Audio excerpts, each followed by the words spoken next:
કચ્છ જિલ્લામાં ચાલુ વર્ષે વરસાદ ખેંચાતા ખેતી અને પશુપાલન ક્ષેત્રે ગંભીર ચિંતાનું મોજું ફરી વળ્યું છે। જિલ્લામાં ઘાસચારાની ભારે અછત સર્જાતા અંદાજે 20 લાખ જેટલા પશુધનના અસ્તિત્વ સામે મોટો ખતરો ઊભો થયો છે।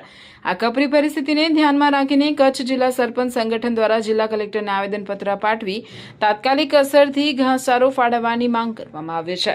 સરપંચ સંગઠનના હોદ્દેદારોએ આક્ષેપ કર્યો છે કે જિલ્લામાં પશુપાલકો પોતાના પશુઓ માટે ઘાસચારાના ફાંફા મારી રહ્યા છે, જ્યારે વન વિભાગના ગોડાઉનમાં ઘાસનો પૂરતો જથ્થો ઉપલબ્ધ છે।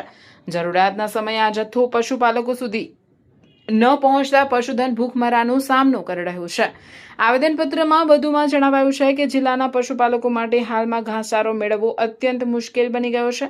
જો સરકાર દ્વારા તાત્કાલિક ધોરણે ફોરેસ્ટ વિભાગના ગોડાઉનમાં પડેલો ઘાસનો જથ્થો છૂટો કરવામાં નહીં આવે તો પશુધનની સ્થિતિ વધુ વિકટ બનશે।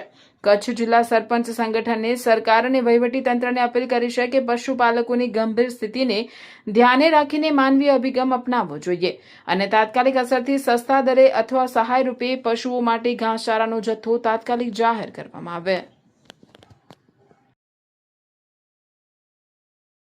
કલેક્ટર કચેરી ભુજ ખાતે કચ્છ જિલ્લા સરપંચ સંગઠન દ્વારા જે હાલની પરિસ્થિતિ નિર્માણ થયું છે, વરસાદ ખેંચાઈ જતા જે પશુપાલકોમાં એક ચિંતાનો માહોલ ઉભો થયો છે। પશુઓ માટે જે સીમાડામાં ઘાસ છે નહીં અને સરકારશ્રીને અમારી સરપંચોની એ જ રજૂઆત હતી કે વહેલી તકે જે વન વિભાગ દ્વારા આરક્ષિત થયેલો જે ઘાસનો જથ્થો છે એ તાલુકા મથકે ઘાસ કેન્દ્રોની શરૂઆત કરવામાં આવે ને ઘાસ ની વ્યવસ્થા પશુઓ માટે કરવામાં આવે તો જ આ સમસ્યાનું નિવારણ આપણે કરી શકીશું।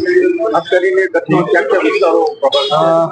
કચ્છના તમામ 10 તાલુકામાં પશુપાલકોની મોટી સંખ્યા છે, એટલે તમામ તાલુકાઓ માટે અને તમામ ગામડાઓ માટે અમારી આ રજૂઆત રહી છે। ખાસ કરીને વાત કરીએ કચ્છમાં મોટા પાયે ગૌશાળાઓ પણ આવેલી છે, એના માટે કચ્છની અંદર જીવદયા કેન્દ્રો અને પાંજરાપરો અને ગૌશાળાઓમાં મોટી પશુઓની સંખ્યા છે।